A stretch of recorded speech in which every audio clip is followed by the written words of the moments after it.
Okay, for our equation, we have negative 9k squared equals negative 17 plus 6k. We used our quadratic formula because usually you can use the quadratic formula to solve any quadratic. So first we need to get the net to the negative 9 over to the other side so the equation can equal 0. So we plus 9 on both sides, which gives us 0 equals 9k squared plus 6k equals negative 17, which would give us a equals 9, b equals 6, c equals negative 17. And then we plug in all of our numbers into our quadratic formula, which would give us this, which is x equals negative 6 plus minus, and then in the square root, 6 squared minus 4 times 9 times negative 17 over 2 times 9, which would give us x equals negative 6 plus minus square root of 648 over 18, which you can break this down into square root of 324 and square root of 2, which would give you 8 square root of 2. And then you would put this instead of this, so it would be x equals negative 6 plus or minus 18 square root 2 over 18. Then you would simplify, and you would do negative 6 divided by 18, and you would simplify the fraction and do x equals negative 1 plus or minus 18 square root 2 over 3, and that would be your answer. Okay, so we're doing factoring by GCF. This is our problem. 8k squared minus 2 equals negative 5k minus 2. So first thing we have to do is we have to get it all to one side so that it equals 0. So first we added 5k to both sides. So now it's 8k squared plus 5k minus 2 equals negative 2. And then so we added 2 to both sides. This cancels out.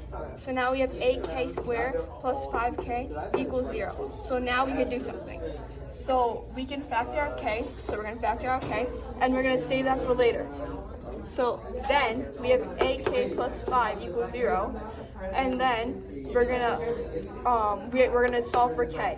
So we're going to subtract 5 from both sides, and then we have 8k equals negative 5, and then to get k alone, we have to divide a by both sides, on both sides, and then we get our first solution.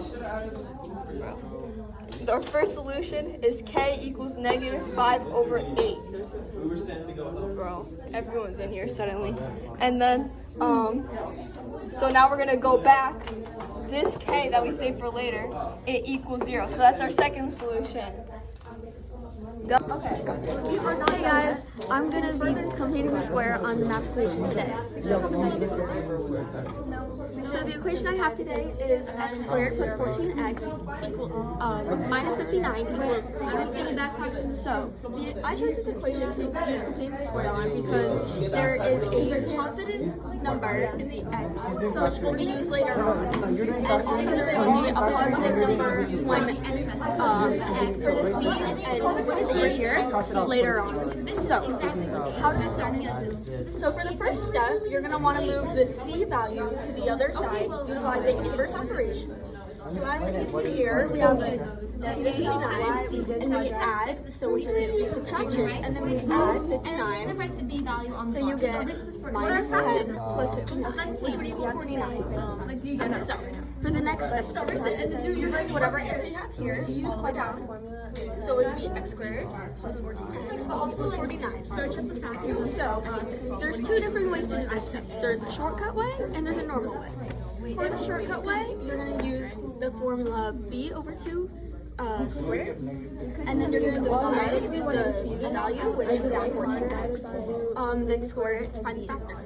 So that would, as you see over here, that would be 14 over 2 squared, which once you simplify the fraction, which is 14 divided by 2 is 7, you get 7 squared, and 7 squared is 49. So from doing that, you want to add the number 49, which we got here, onto the number here.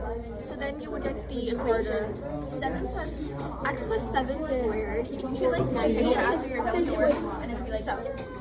other way you can do this is without using a shortcut. Using a shortcut is going to be very similar, except there is a little bit of an extra step. So if you're not using a shortcut, you're going to use the same formula. So 14 over 2 squared, 7 squared, and 7 squared equals 49. So you're going to add them to both sides. So your equation now would be x squared plus 14x plus 49 equals 49 plus 49. So, once you add these two, it gets to 98. And when you have this, you're just going to want to solve basically kind of factoring. So, previously done, factoring basically you want to find what numbers have relation and can multiply to each other.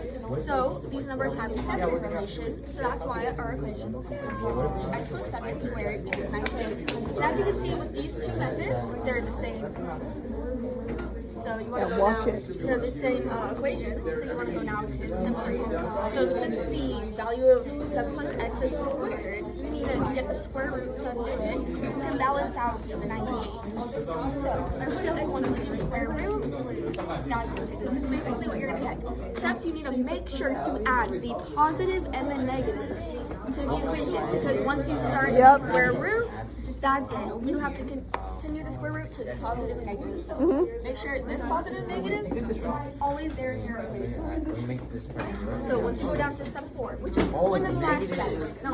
So since 98, we have this number in the square root. Then we want to know what can it be broken down to. That can be a perfect square, or if it's not a perfect square, then we can just leave it. So 98 can be broken up into 49 and 2. 49 is a perfect square because 7 times 7 equals 49.